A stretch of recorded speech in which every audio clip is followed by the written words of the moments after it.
काही वेळापूर्वी मला कळतंय की त्या दोन्ही आरोपींना अटक झाली आहे। आता मनीषा बिडवे या कळंब, आंबेजोगाई, रत्नागिरी, आडस अशा अनेक ठिकाणी वेगवेगळ्या नावाने काम करायच्या आणि त्यांची जी नावं होती तशी 7 प्रकरणं आतापर्यंत माझ्यापर्यंत आली आहेत। अशा 7 लोकांना त्याच गुन्ह्यात अडकवण्याचा प्रयत्न त्यांनी केला आणि त्याची सगळी माहिती आता माझ्यापर्यंत आली आहे।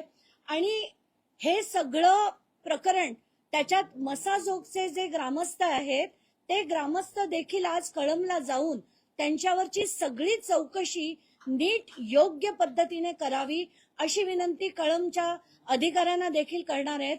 कारण आत्ताच्या घटनेला संतोष देशमुखांना ह्याच महिलेमार्फत अडकवण्याचा प्रयत्न होणार होता अशी जी माहिती होती ती आता कन्फर्म केली आहे। धनंजय देशमुखांनी देखील कन्फर्म केली आहे आणि एक गोपनीय साक्षीदार यांनी ती माहिती जी दिली होती ती देखील कन्फर्म झाली आहे की या त्याच महिला होत्या असं या सगळ्यांचं म्हणणं आहे।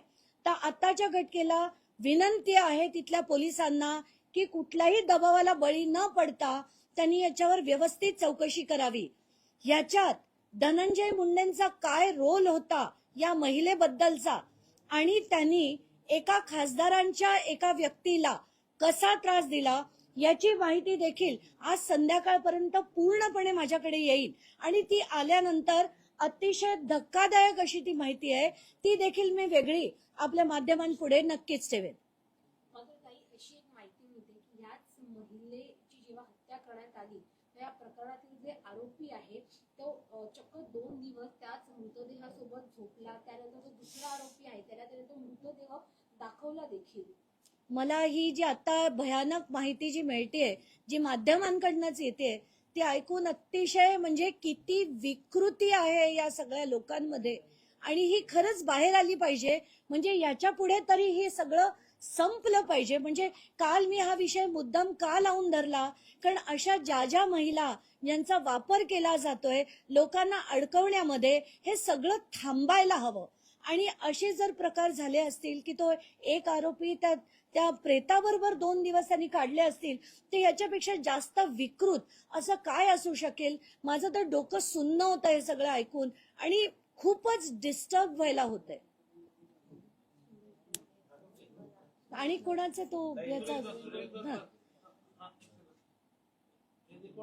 आमदार सुरेश धस यांनी आज सकाळपासून सगळ्या माध्यमांवर जी बातमी चालली होती त्याच्याबद्दल देखील मला असं स्पष्टपणे वाटतं की आमदार सुरेश धस हे पहिले 2 महिने संतोष देशमुख यांना न्याय मिळवून देण्यासाठी लढतायत अशी जी आपली अपेक्षा होती आणि जे आपल्याला दिसत होतं त्याच्यामुळे त्यांचं जे इमेज होतं ते महाराष्ट्रात बऱ्यापैकी चांगलं झालं होतं। पण त्यानंतर जेव्हा बावनकुळे बोलले आणि धनंजय मुंडे यांना ते एकदा नाही 2दा भेटले याचा जो गौप्यस्फोट त्यांनी केला त्यानंतर या इमेजला तडा गेला आणि त्यानंतर त्यांचा जो कार्यकर्ता सतीश भोसले होता त्याच्या अनेक व्हिडिओज नंतर त्यांच्या इमेजला पुन्हा एकदा तडा गेला। त्यामुळे कुठेतरी लोकांची सहानुभूती मिळावी म्हणून हे त्यांनी केलेला हा खटाटोप आहे।